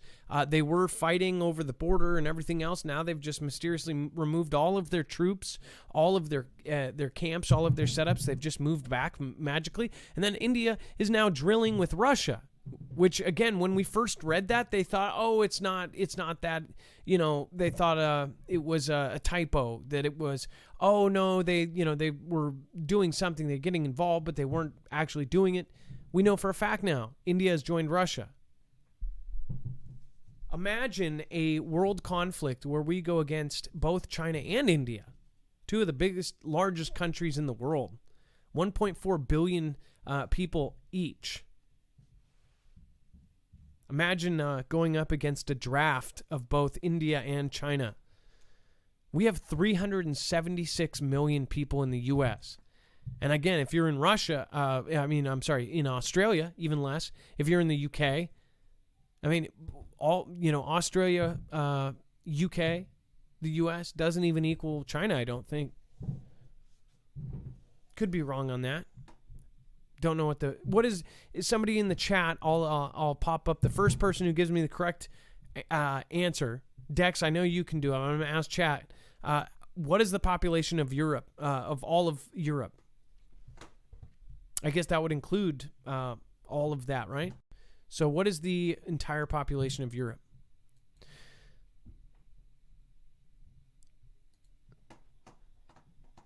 Whoever's fastest at Google.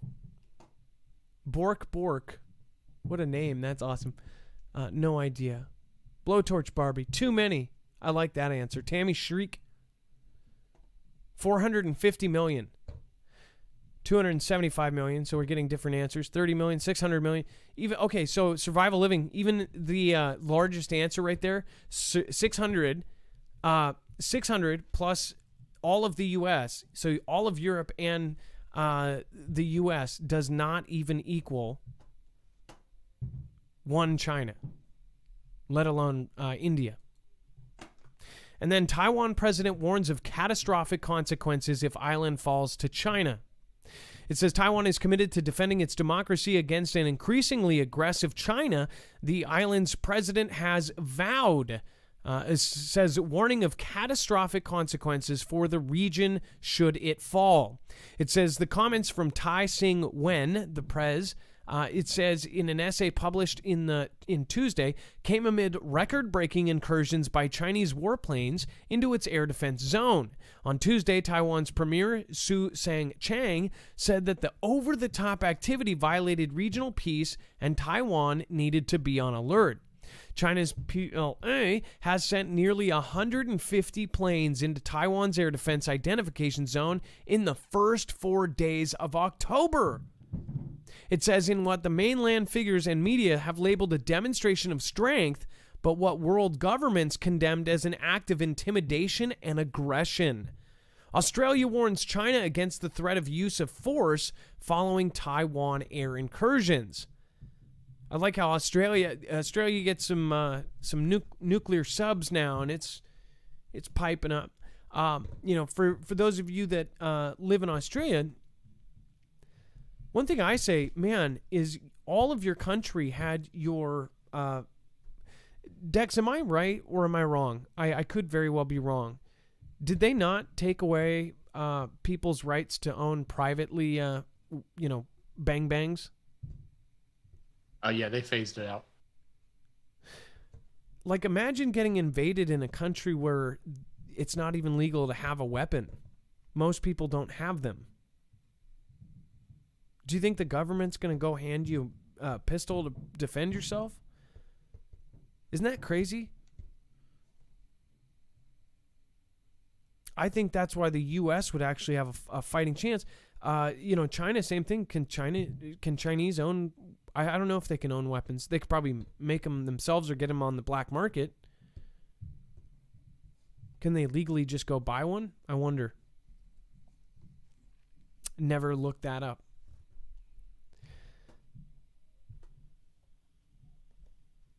Beijing claims Taiwan is a province in China and has pledged to take it by force if necessary. It says, however, she also urged other nations to understand the value of working with Taiwan against the border threat posed by Beijing.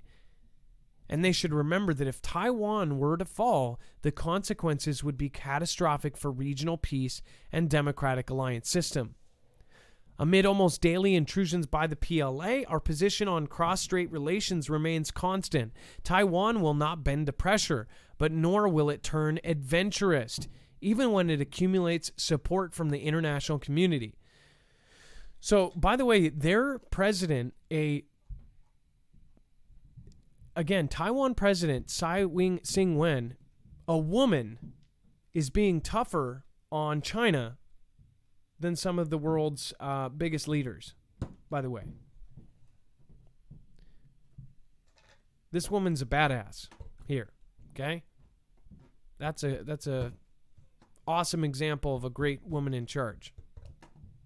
I believe like Norway or Sweden or some of the other countries have a woman in charge as well.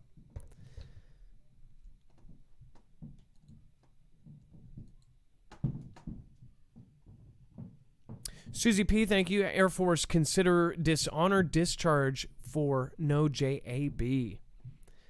Thank you, Cha Money. Cha Money just hosted with 11 viewers. Thank you so much, dude. I appreciate each and every one of those people you just brought over. That is really, really appreciated. Cha, thank you so much. You're always positive. That's why we always hosted you, actually, more than everybody.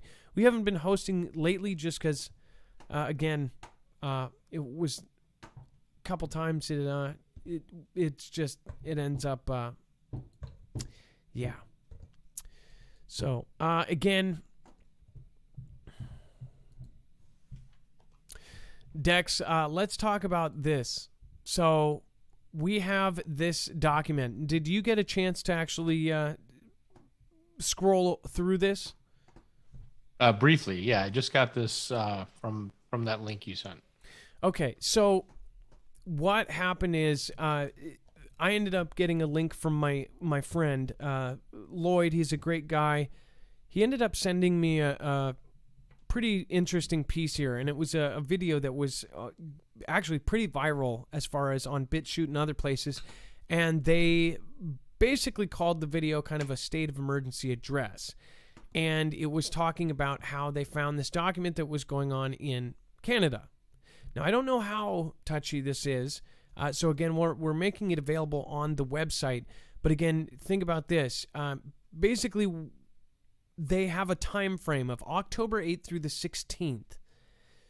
So what's even crazier is we've actually had stuff like this pass or even go into effect. And we've seen job openings for FEMA and others to basically do stuff. Now, what I really want to point out is something that the original video didn't even point out. I want to read a couple things here. It says, these are all things that this bill would do, right? It says, by the order of the Lieutenant Governor and Council, dated 13/2021, a declaration of emergency has been made in the province of Saskatchewan to address the public emergency, right? It says powers of minister in an emergency. Now, again, as far as we know, this is coming from an official California website. Right now it says .sk.ca. So Saskatchewan, Canada. Canada website, not California. Yeah, that's what I meant. Sorry. Canada, Saskatchewan, Canada. And then public docs, part of the member resources section, right? So as far as we know, this is at least legit, but what does that mean? It says on the making of an emergency declaration. So this is a setup for a future possible thing, right? It says the Emergency Planning Act provides in part as follows. On the making of an emergency declaration or a renewal of emergency declaration and during the emergency period, the minister may. Bunch of stuff, right? Listen to this. Authorize the entry into any building or any land without warrant by any person in the course of implementing an emergency plan. So, without warrant, they can go in anywhere. Cause the demolition or removal of any trees, structures, or crops if the demolition removal is necessary or appropriate in order to reach the scene of an emergency, to attempt to forestall its occurrence or combat its progress. Do you see this, people? What does this have to do with the current thing that's going on? Cause the demolition or removal of any trees, structures, or crops if the demolition or removal is necessary or appropriate in order to reach the scene of the emergency, to attempt to forestall its occurrence or to combat its progress. What are they talking about here? What the hell are they talking about? Procure or fix prices for food, clothing, fuel, equipment, medical supplies, or other essential supplies for the use of any property, services, resources, equipment within any part of Saskatchewan during the emergency period. Cause information to be collected, used, or disclosed that the minister is satisfied is necessary to prevent, combat, or alleviate the effects of emergency and or for no other purpose. Conscript persons needed to meet an emergency. So grab people, put them in charge, right? Or put them on the military thing. Do all acts and take all proceedings that are reasonably necessary to meet the emergency. Now, there was one back here. It says, cause the evacuations of persons or removal of persons or livestock and personal property from any area of Saskatchewan that it may be affected by an emergency and make arrangements for the adequate care and protection of those persons or livestock and personal property. I just want to point out here that this is I, right? Letter I sounds like something bio related. Okay? We had a very similar thing being prepared for here, or at least they had these job openings of rural containment specialists. Just to see if I can pull up. In fact, let's see. Job listings. Rural. 10 left on YouTube. Thank you.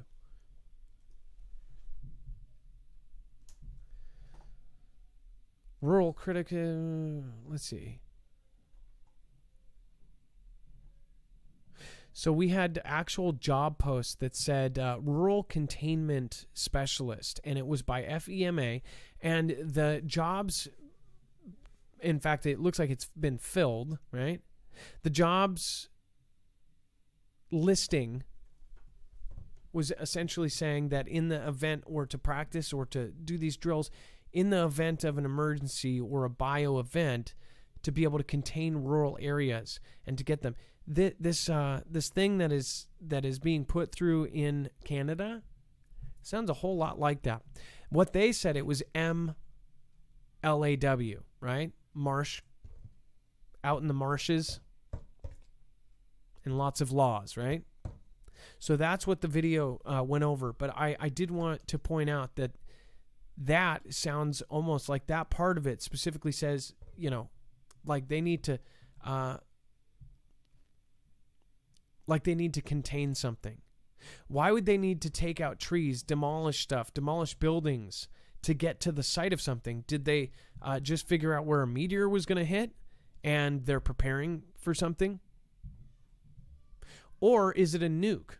If a nuke hit, right? If a nuke hit in that area, would they be able to clear trees, whatever, try to contain it, do whatever? Are they setting up for something like that before it even happens? This is the video. Also, this goes over the document. I don't know, again, the gentleman on this. It was on Before It's News. It was sent to me by my good friend Lloyd. Great guy. He's from South Africa. He also sent me a lot of stuff on what's going over there. That a whole nother crazy story by itself. But it, again, goes over, and they say that between these dates. Now, I never say dates or anything, but what this entails, this document, is saying that this basically... some part of this kicks in on the 8th, I believe. Let's see here. So, what do you think this is? Let me know in the comments down below.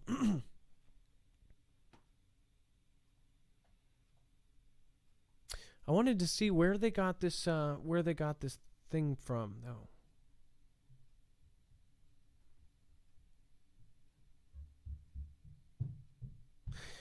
So one thing I don't get is where they were lining up the,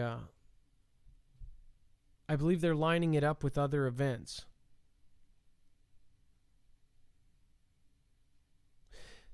I would never listen to an exact date. What I would say, though, is I would say always have your head on a swivel. At this point now, with what we know is being grabbed and the information that's being grabbed from people, and you know, they're encouraging neighbors to even snitch on people that are like doing basic prep. I would say, you know, get your stuff together, but do it responsibly. Do it, you know, be low key about it. You don't have to be out and about telling everybody, oh, I've got enough food to feed the world or whatever. But going off of almost every government now, every government is telling us something big is on the way. And that's by their own warnings. They say to have food. The U.S. government, the one here, they have told us to get 6 months to a year of food in case we have a power blackout, massive power blackout that would knock out the entire United States grid.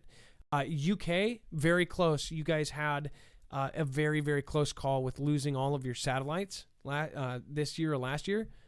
You lost 911 for a good period of time. You lost a lot of stuff. So again, anything can happen, especially now that a lot of our systems are set up on the internet.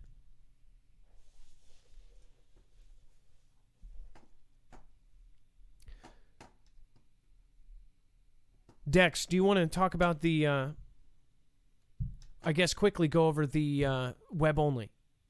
Yeah, absolutely. So head over to marfooglenews.com and click on the thumbnail for today's show. Scroll down to web-only content. You'll find everything else that we couldn't cover tonight. So what may be two-sided, it may be too hot for TV, it may just not have made the cut. But go take a look. There's some stuff going on from regarding the previous administration. We've got things happening in Sweden and Norway.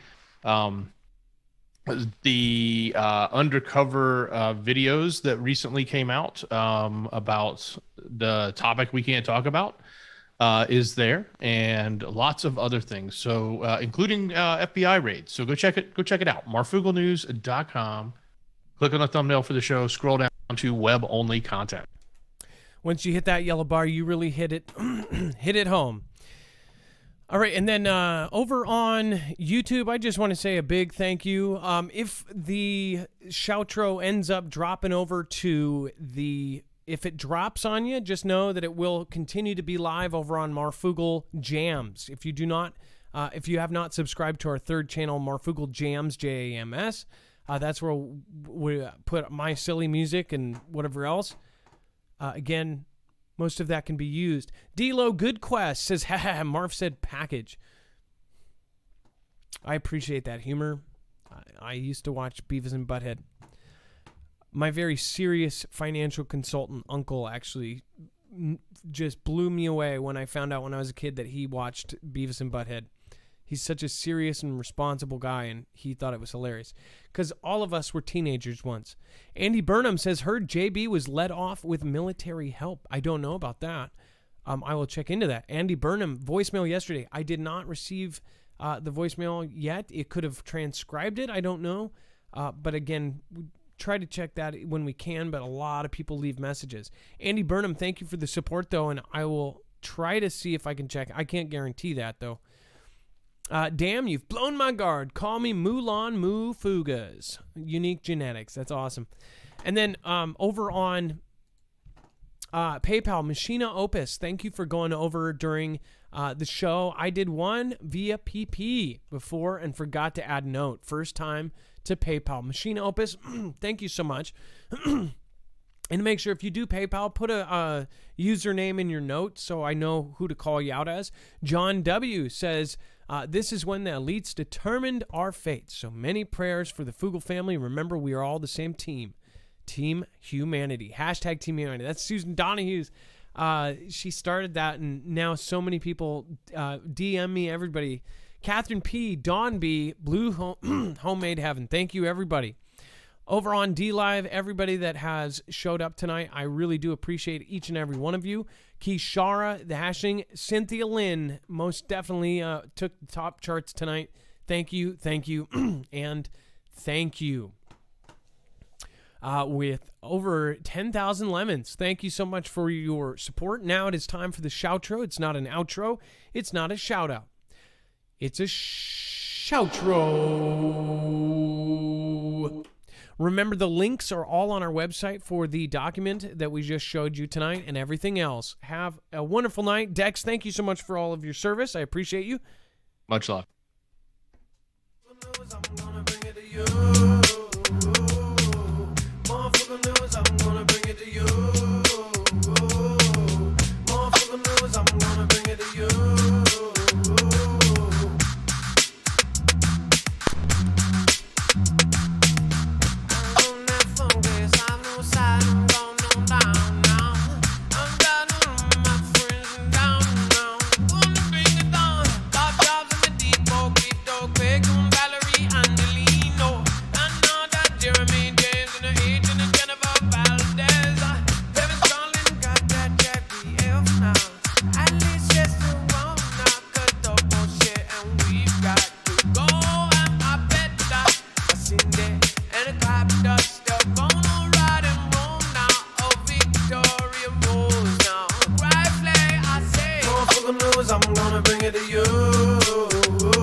Thank you, Tammy DeWitt. Thank you. A big shout out to Cynthia Lynn, Stephen McMahon, Incorruptible Perfection, Jafar, Mighty George, Stormy7572, Oscar Anderson, Susan Donahue. More for the news, I'm gonna bring it to you.